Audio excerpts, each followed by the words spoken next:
Hello, and welcome to the first bonus episode of the second season of With Love, Victoria.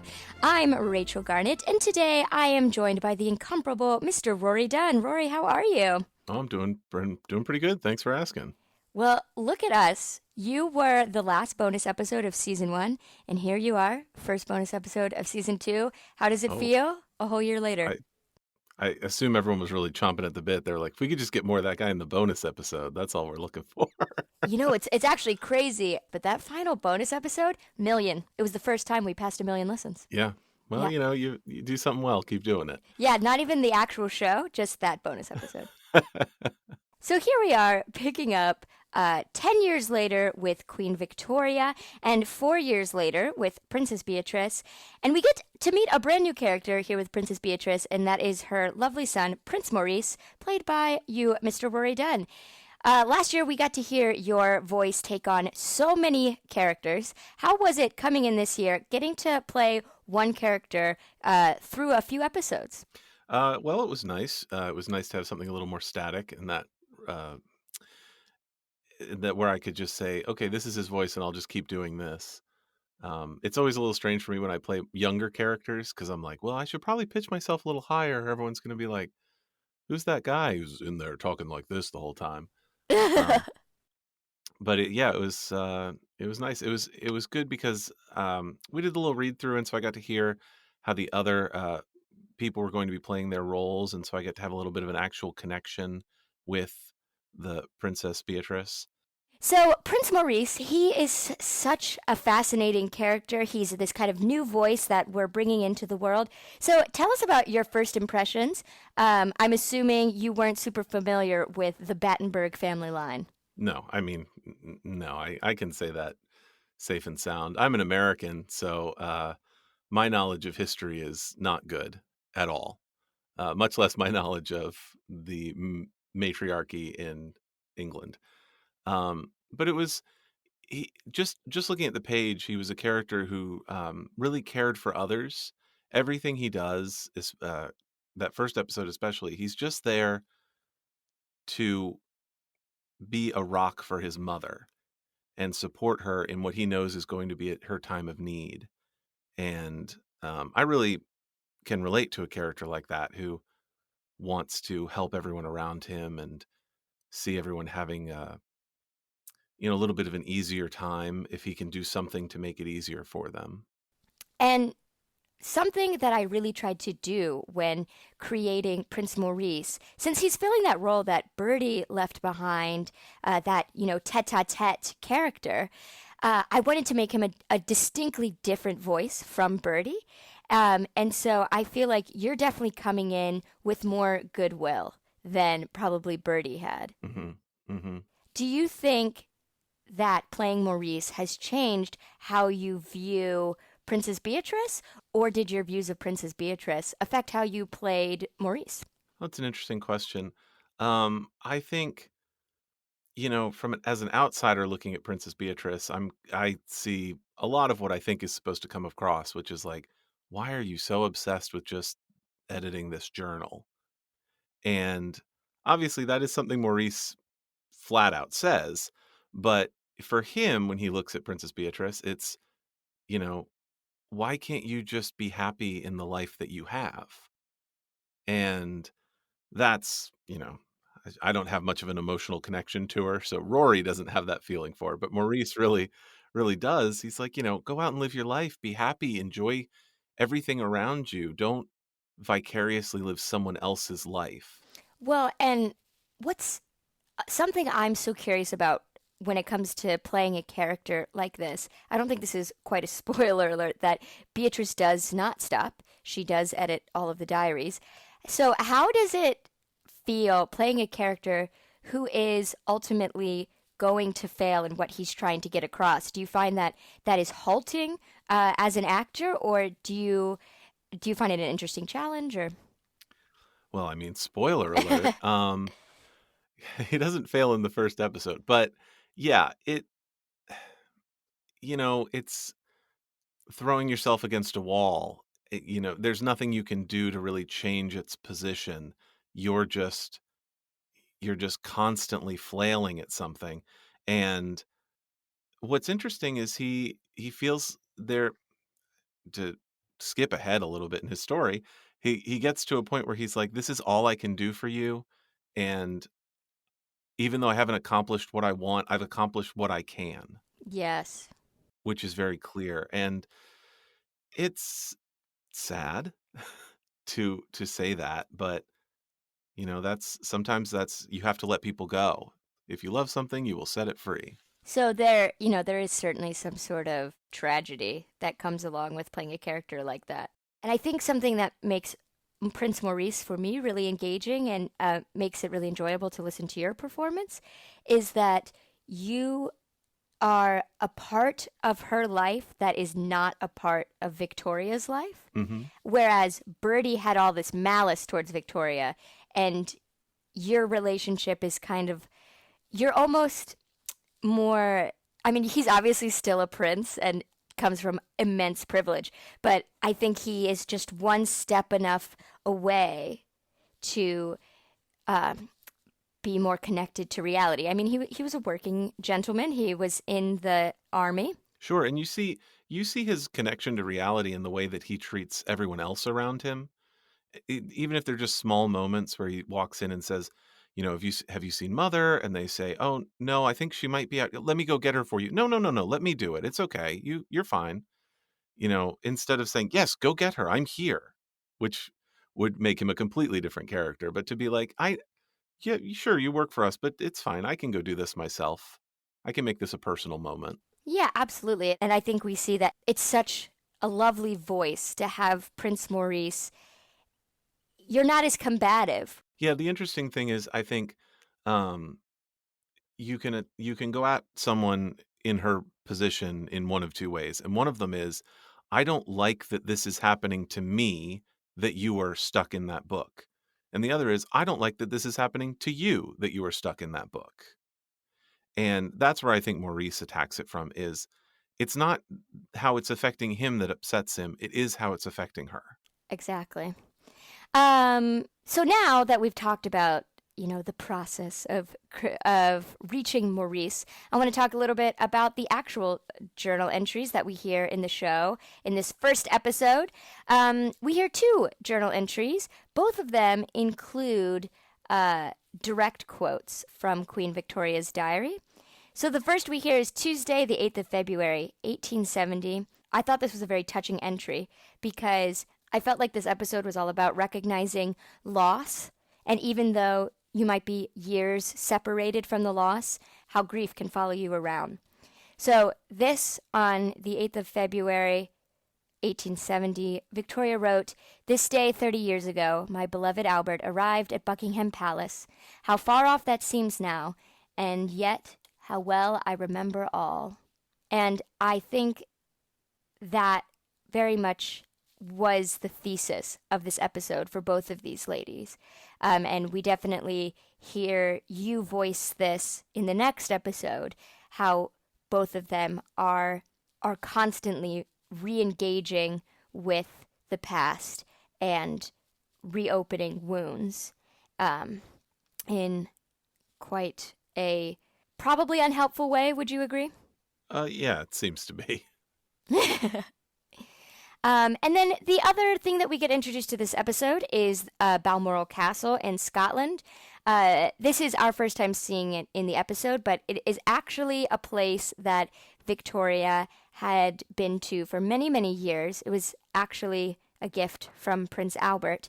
And the entry we hear in this episode that takes place in 1870 is actually from her books Leaves from the Journal of Our Life in the Highlands. This is dated from Friday, September the 8th, 1848, and it was Victoria's first impression of this Scottish castle. And she writes, "We arrived at Balmoral at 2:45. It is a pretty little castle in the old Scottish style. There is a picturesque tower and garden in front, with a high wooded hill at the back. There is wood down to the Dee, and the hills rise all around." And she goes on to describe room by room this beautiful place where she would eventually come to seek refuge from the outside world. I decided to kind of cut off the entry there because I thought maybe we shouldn't just read a Zillow ad. Yeah. Oh, I'd like to go visit this castle. Exactly. Oh, Well, she does make it seem very alluring in the episode. I mean, even just the talk of the trees, I'm like, yeah, this sounds wonderful. absolutely. I want to go up there so badly. Um, well, tell us before we end off our lovely little chat here, what is up with you? Where can we follow you on the social medias, your website? What's your address? I do have an Instagram. It's at RAWWRYD. It occasionally has pictures of my cat. Um, so feel free to message me pictures of your cats because I'm a big cat fan. But don't really expect too much other than that there at the moment. All right. Thank you so much, Rory, for chatting with us. Now we're going to turn over to the fabulous Mr. Connor Delves. Hi, Connor. How are you? Hello, hello. I'm well. How are you? I'm pretty fabulous. So happy to have you here. So happy to have started the second season of With Love Victoria. How you feeling? I feel good. I'm glad I didn't get fired. That I was welcomed back, and post death in the show to be back is lovely. So I'm very happy to be back and excited for everyone to hear it. Well, that is what is so cool about Bertie King Edward VII is that you died last season. So now you're in a totally different timeline and you're working Yeah, with totally different actors. You're working with more than one actor this season. So how has that been? crazy phenomenon working with more than one actor. No, it's been great because I think you see a lot more of Bertie, ironically, post death in timeline. But to go back and visit these relationships with other people that were really complicated and to deal with it in the public and private life, it was fascinating and to just work with some really fantastic actors as well. So it's been great to come back. I've loved it. Talking about all the amazing actors that you got to work with this season, Hmm. Grace was so devastated that there was not Oh, an opportunity for you guys to work together again. And I was like, I missed, those scenes of having you two together, kind of the downfall of mm. uh, you going back in time is missing this amazing dynamic, which, it certainly did feel like a different era, even a bit of loss that you weren't there. Yeah, unfortunately was what was required, but I do obviously miss working with Grace. She's so brilliant, and I'm excited for everyone to hear, kind of her expansion into season two and what she does. She's a talent. Can't wait. In season one, we heard a lot about your perspective of your relationship with Victoria and Beatrice's perspective of your relationship with Victoria. But now we're Hmm. seeing that relationship. So, how has it been? We pick up with you in episode one, 30 years prior to where we meet you in episode one of season one. So, we're Hmm. going way back in your timeline. How is it performing these scenes that you reflected on in the previous season? Yeah, I think I was lucky in a way as an actor to be able to have the hindsight of, going back in time. I mean, it's really helpful because I've formed an opinion in season one as Bertie and spoken about it, and then to go back and live through it is a luxury, obviously, because we don't have that luxury in real life, and we don't have that luxury um, as performers often. So to be able to have that time built into the performance and to my mind and relationships was really useful, and also just thinking about what would be the difference 30 years ago, whether that's energy or whether that's the spitefulness or all these things that he had, but he had a little bit more juice in the tank to do so. So I mean, it's a blessing to go back and have all that knowledge and bring that to this season's performance has been great. Well, something we just talked about with Rory is how he, in replacing your kind of conversational role with Beatrice, he takes on a far less combative role. And in the past, you're still there being combative. How was it approaching being this foil to Victoria as opposed to being a foil to Beatrice? Was it a similar kind of place that you came from, or did you approach these two relationships very differently?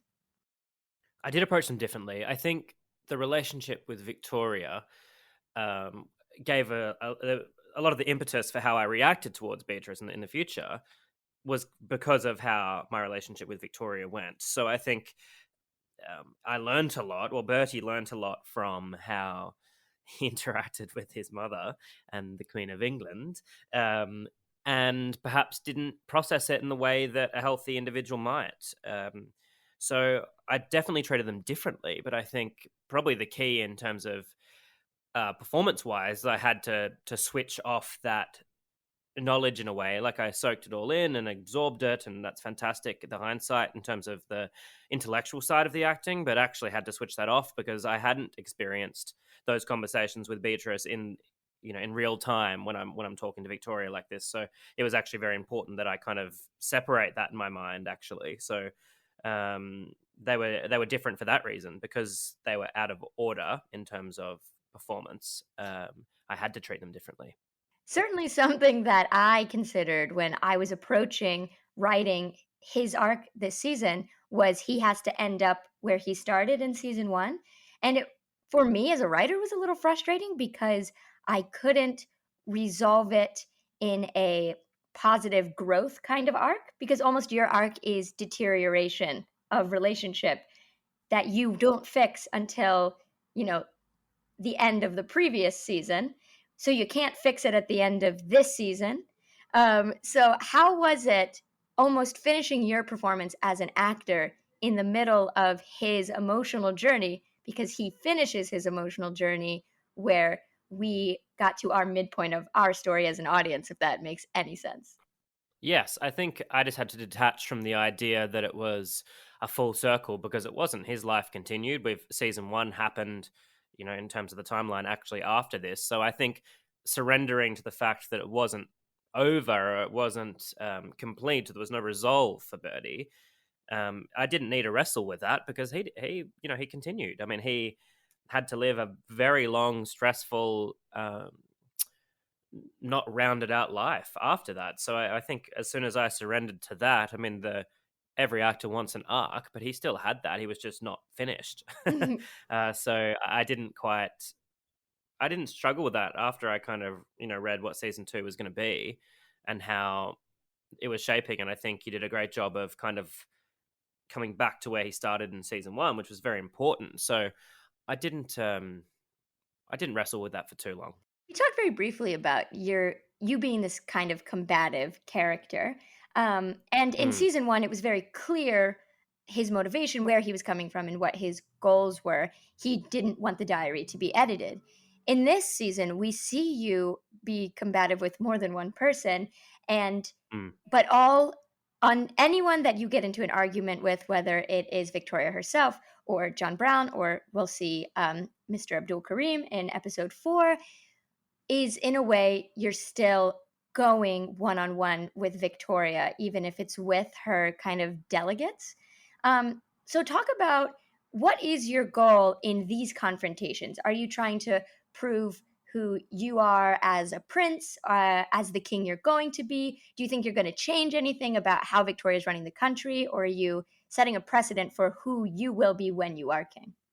I think the big part of this season, being a younger Bertie, was finding his place in the monarchy, not just the family, because I actually related a lot to Succession, the TV show on HBO, with this, because they're a family that are in a massive position of power, royal like in the American context almost, in terms of the power they have. And watching the siblings, or the family that are under Logan Roy in Succession, and how they deal with all this power that they're not really prepared for, and they're actually maybe not up to the task, but how they put that front on, and their confrontation when I was watching the later season went, yes, that's actually how young Bertie was, because he was thrown into this. He's literally born into it, and maybe didn't have the skill set in a lot of ways, but he is a combative person. And I think a lot of his combative energy and his one-on-one confrontations are actually a self-discovery kind of plight, that he's trying to find where he fits in the monarchy and prove to himself that he has the knowledge and the power, and he doesn't like being challenged on occasion. But when that gets challenged, and that we see that in this season with Abdul Karim, and he sees dangers, and his reaction to that is obviously not so pleasant. But I related a lot to that. So for me, it was finding how someone that was thrown or born into this situation was dealing with it, and a personality like Bertie's, as we see in Succession, is one that doesn't handle it with a lot of grace. So that was actually something that I took into this season.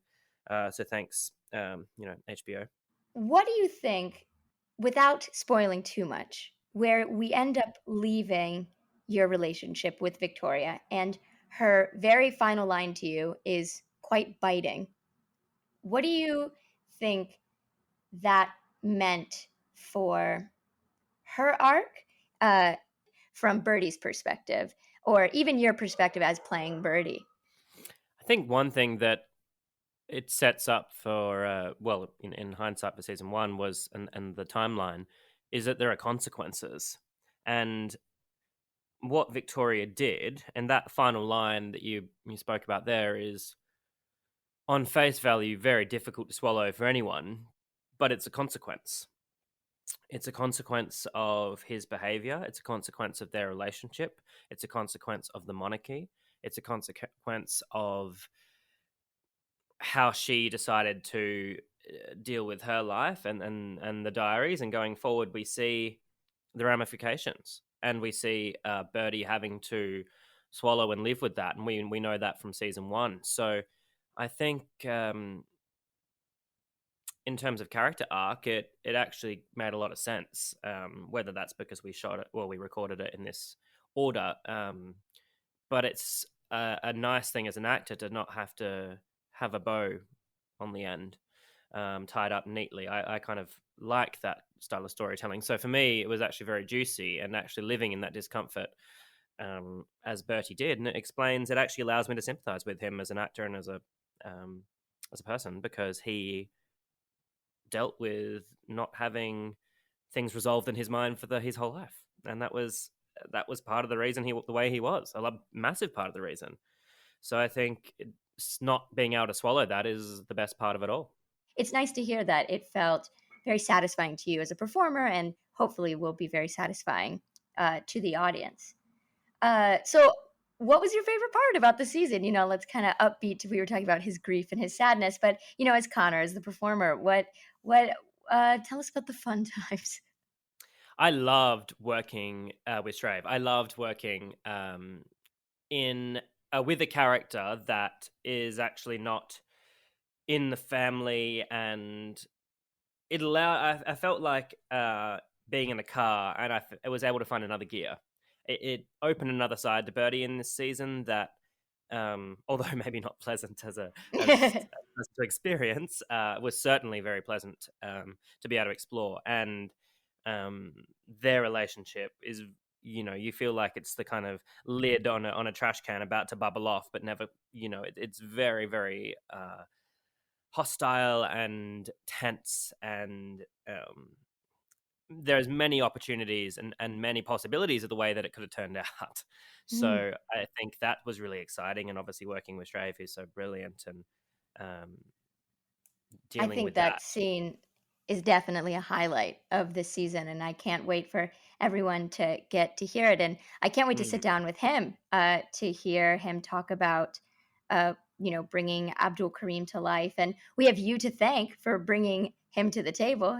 You recommended him for the role, and he certainly was just so brilliant. Is so brilliant.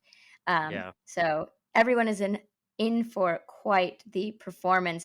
So before we go here, where can we find you? Generally on the corner, groveling for money on weekends. No, you can find me really anywhere. I mean, online at connordelves.com, or I'm kind of at connordelves everywhere. I've definitely made a significant effort to own my name and not have any. So, rest in peace to the other one that is no longer with us. No, but, Instagram, Twitter, Facebook, anywhere. Find me anywhere. Well, Connor, thank you so much for sitting down with us. Thank you for coming back for season 2. And we will see you someday. Someday, hear me on the airstreams across the world. Thank you. Thank you for having me. And I can't wait for everyone to hear it. It's a blast. Bye, guys.